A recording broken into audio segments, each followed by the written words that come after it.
onde está o seu foco, onde está a sua fonte. Ele não tem, ele é imanente, ele não é alguma coisa transcendente e que viria para dar uma unidade a essas partes. Ele é imanente.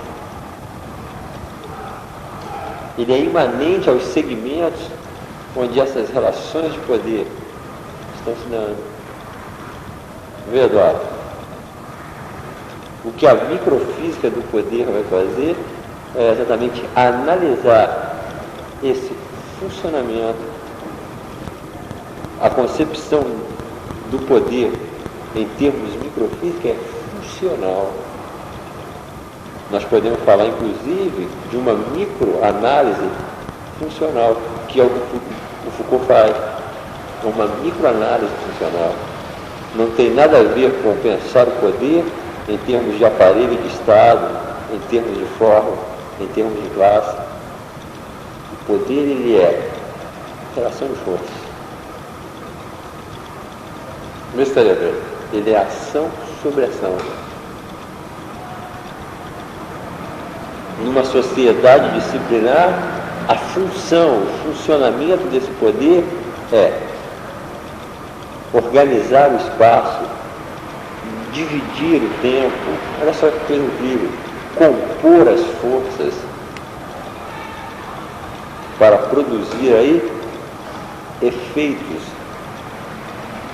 para produzir condutas, para produzir comportamento, efeitos de utilidade, agir sobre as forças do corpo e da alma para produzir um corpo útil, um corpo dócil, um corpo que obedeça. Vê, Eduardo? Ou não? Vê, Ângela, estaria vendo?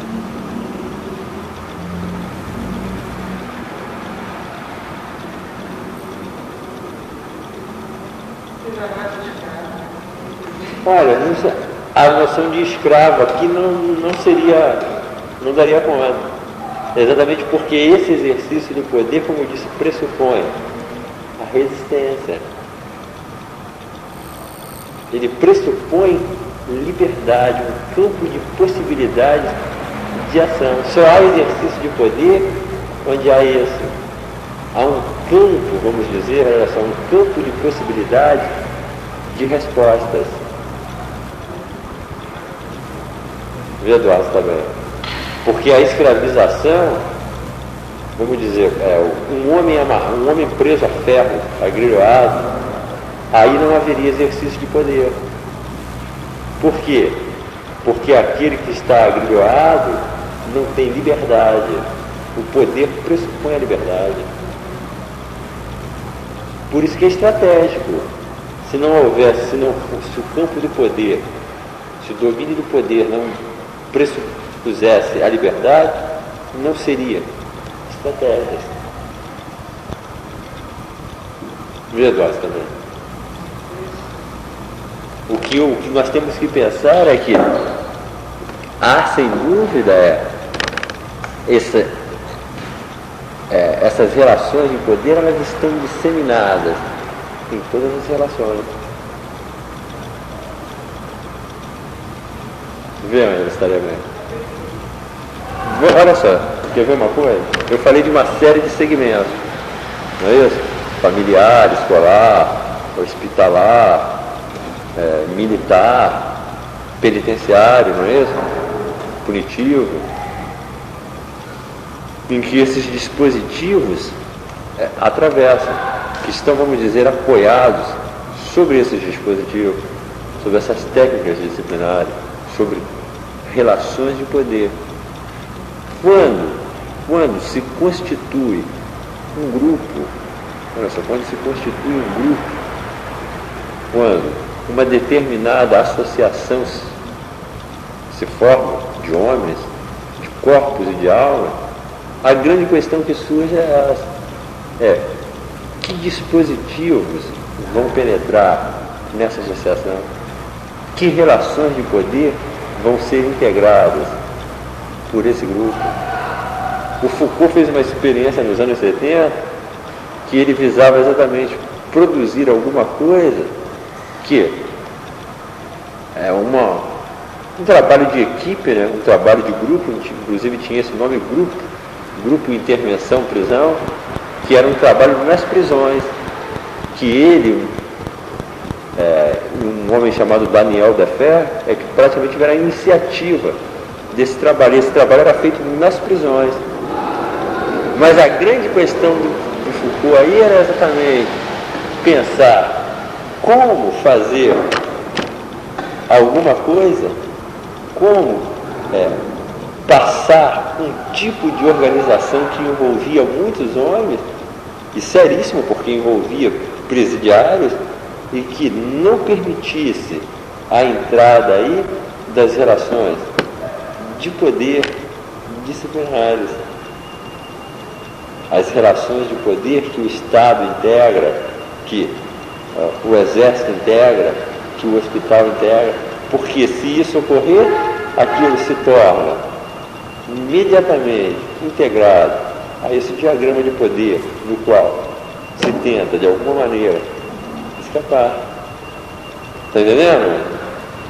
Eu não sei se está bem. Verdade também.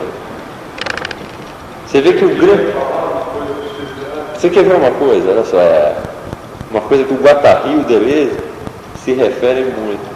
Quando um político de esquerda vai para uma tribuna, por exemplo, os petistas, no nosso caso aqui no Brasil, os petistas, eles vão para a tribuna, eles falam de ideologia,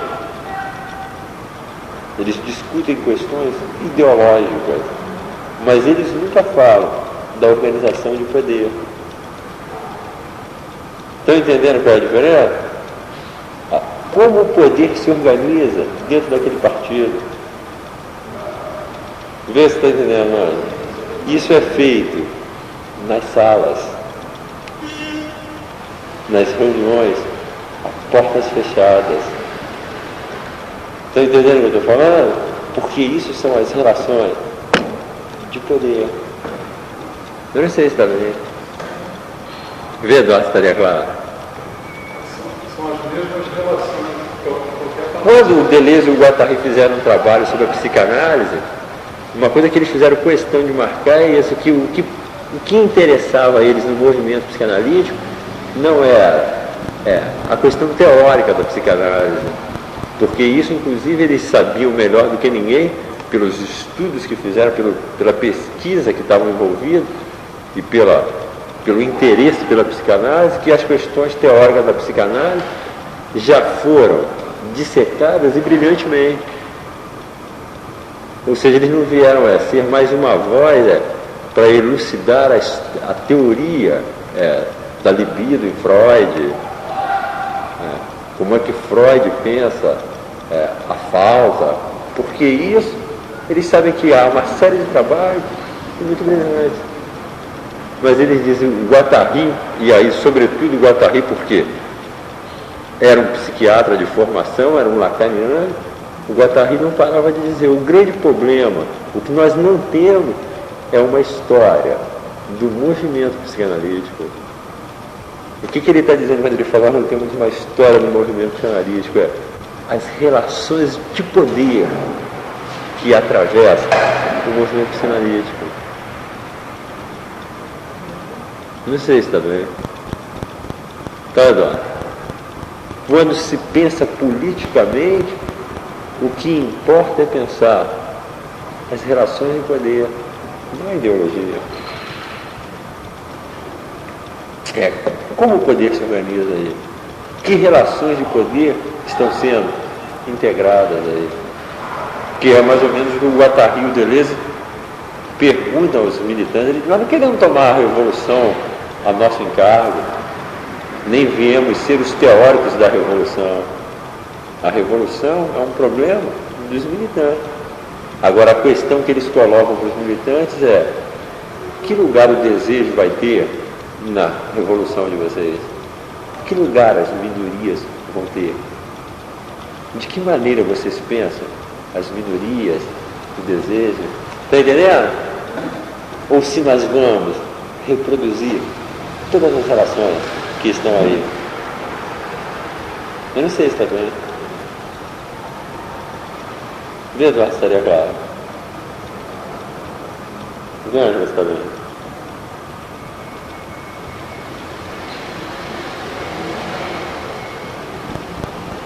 Por exemplo, uma questão que eu estou colocando, ela atravessa muitos domínios, até o da arquitetura. De que maneira o espaço é concebido? Será que a esquerda concebe o espaço diferente, de maneira diferente que a direita? E pelo que eu acabei de falar, o espaço faz parte das tecnologias políticas. Não sei se também. Verdade também. Veja, está claro.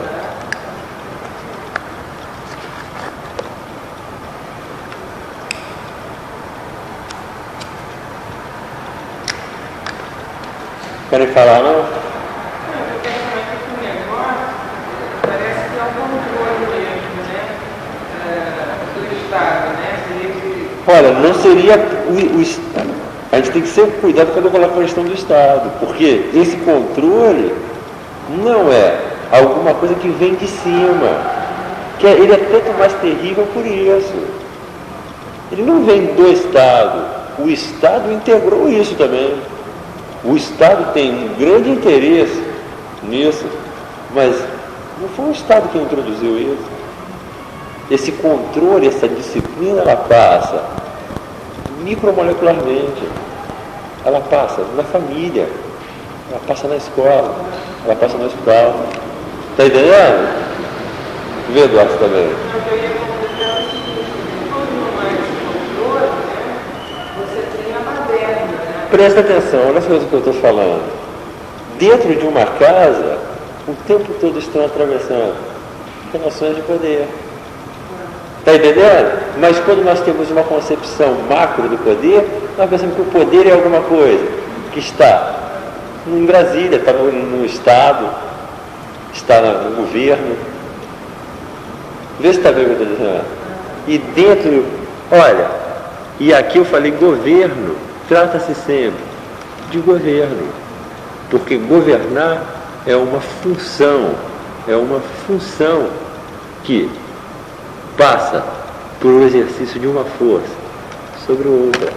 Onde há o exercício de uma força sobre outra, há governo.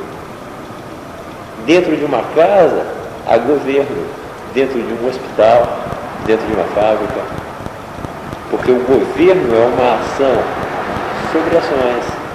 É uma força sobre outras forças. Governar significa determinar, dirigir as condutas. Onde há governo, a relação de poder.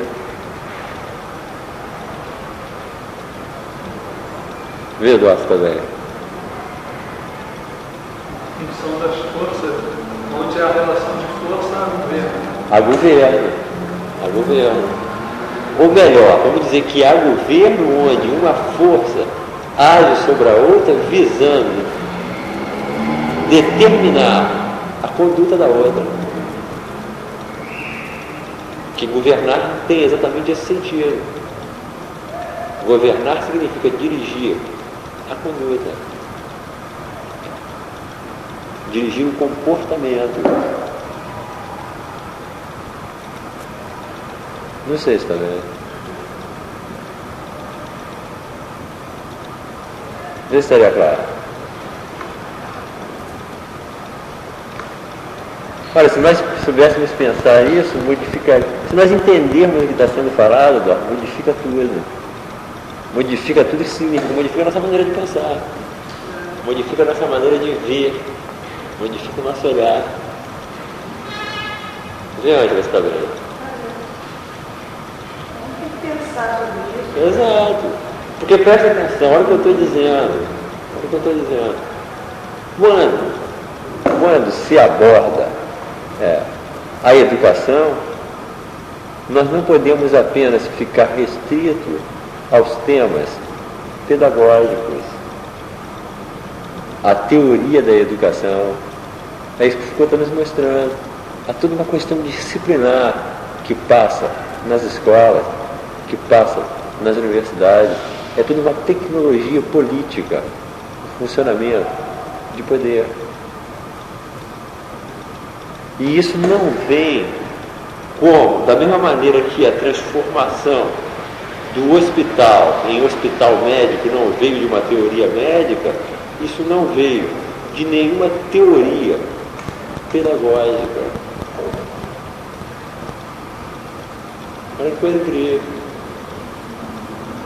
Vê se está claro. Mas foi a maior revolução, segundo Foucault, que o ensino recebeu. Vê se estará claro. Ou seja, quando nós entramos numa sala, nós vemos, olha só, cada indivíduo numa cadeira, cada indivíduo numa coluna, numa fila. Quem fez aquilo? Aquilo é. E é incrível que isso é. Parece global, né? No mundo inteiro, aonde há, como dizer, sociedades capitalistas, o capitalismo é mundial, há essa disposição. Você está entendendo? É o que o Foucault chama de transversalidade, transversal. Ou seja, isso não pertence a um Estado, a uma nação, a um país. Isso atravessa os estados, atravessa as fronteiras. Isso é micro. Isso não veio de cima. Isso se dá por baixo. Isso se dá a nível de cada força numa relação com uma outra. Viu, Eduardo? Está vendo? Não é global, é local.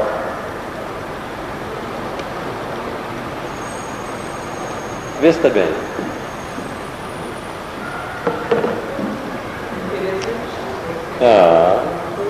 Você vê que é por isso que o Foucault diz, não adianta se nós não mudarmos a nossa subjetividade.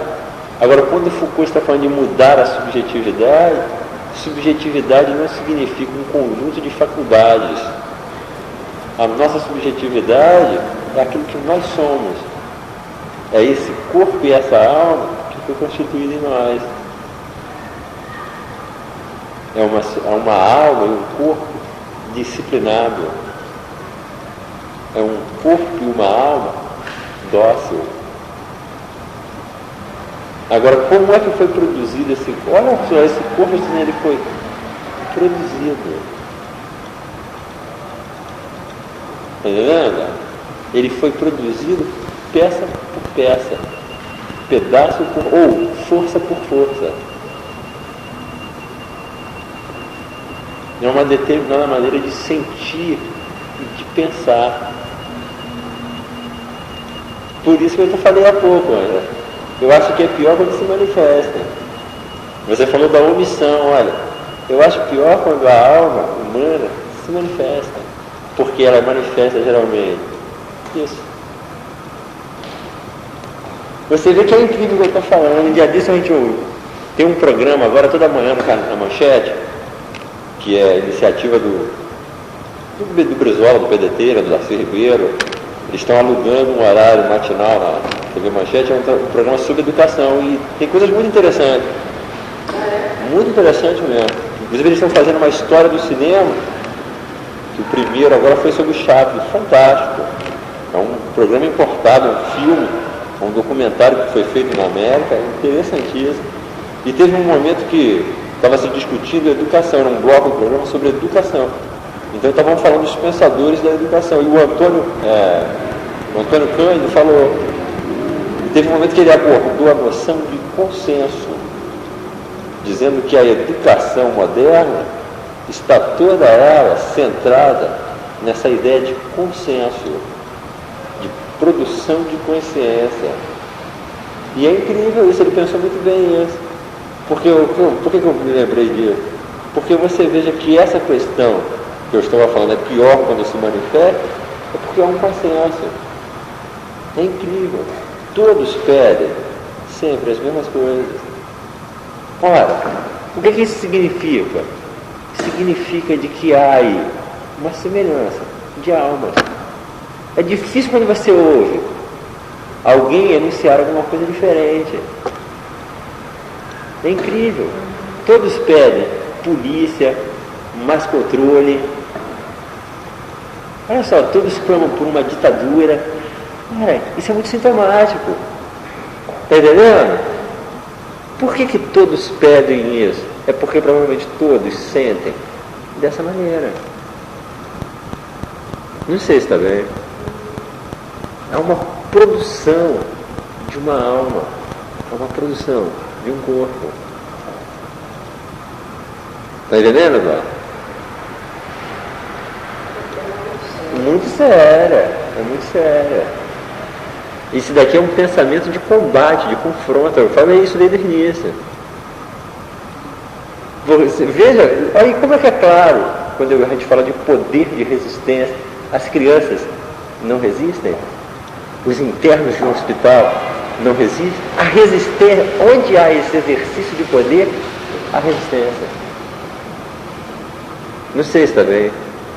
E essa resistência se marca por condutas, por comportamentos, coisa incrível, que tentam escapar, que resistem,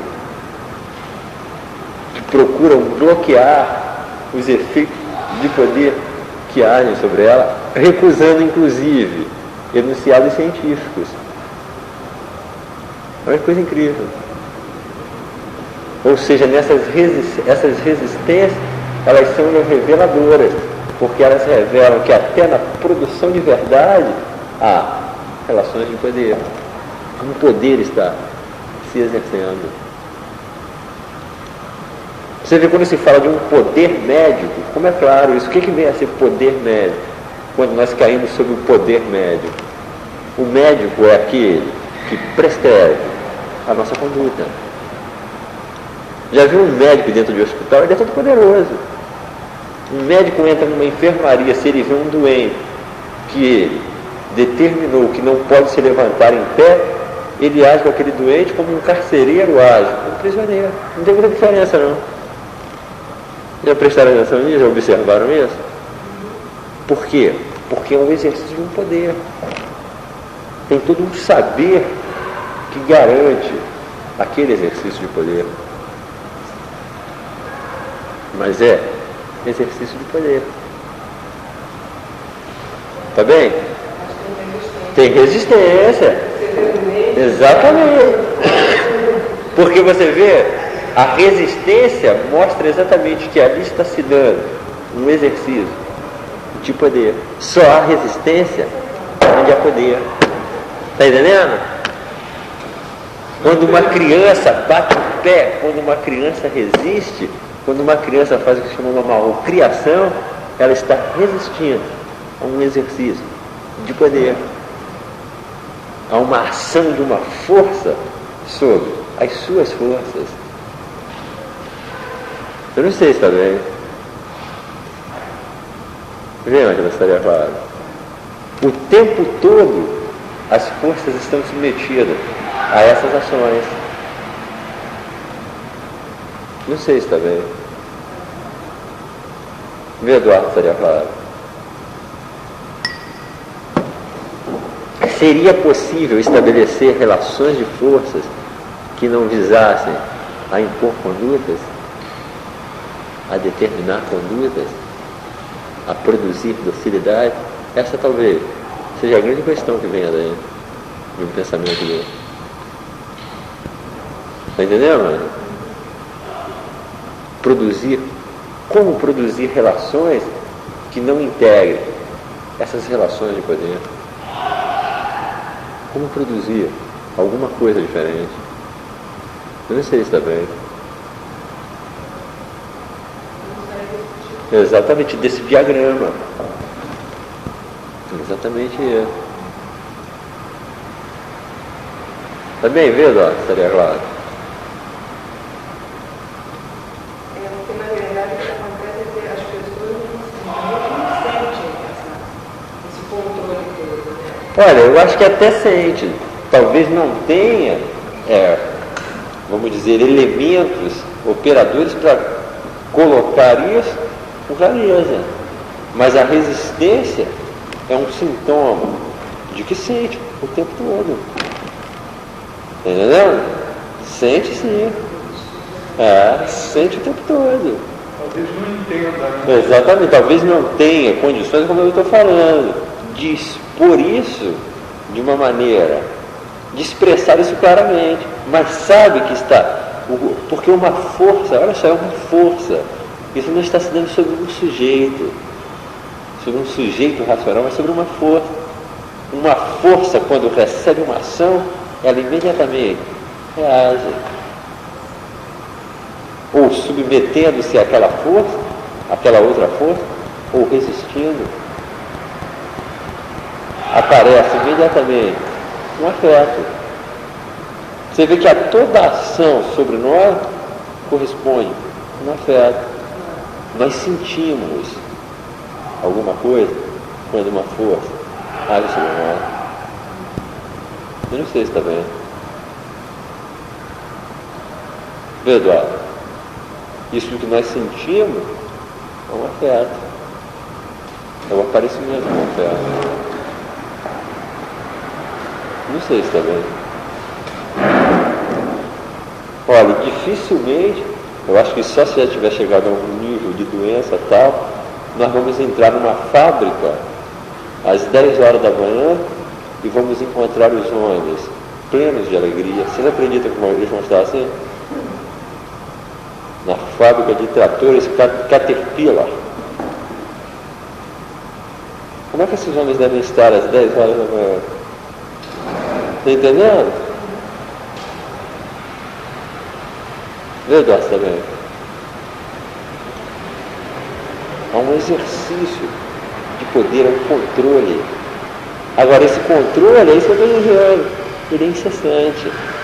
Esse exercício de poder, nas sociedades modernas, ele tem exatamente essa característica, por isso ele é disciplinar. O poder, para ser disciplinar, tem que funcionar dessa maneira. Um poder que não vigie, que não controle incessantemente, não produz disciplina. Ou seja, o Estado não poderia dar conta disso. Está entendendo? Porque aí você entra na tua casa, o Estado não poderia intervir ali, mas as relações de poder, o poder disciplinar está funcionando. É disciplina o tempo todo. Não sei se está bem.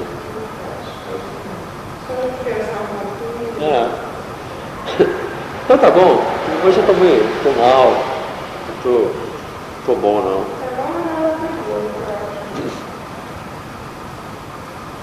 Vê, Eduardo, está bem? Foi? Então a gente retoma depois. Pensar assim, só há resistência com mais resistência. Depois que eu falei, o escravo, na escravidão, como o escravo está acorrentado, não há exercício de poder, não há resistência nenhuma. Entendeu? Ali é uma submissão. Submissão absoluta. Onde há submissão absoluta, não há exercício de poder. Não há confronto, o poder indica guerra.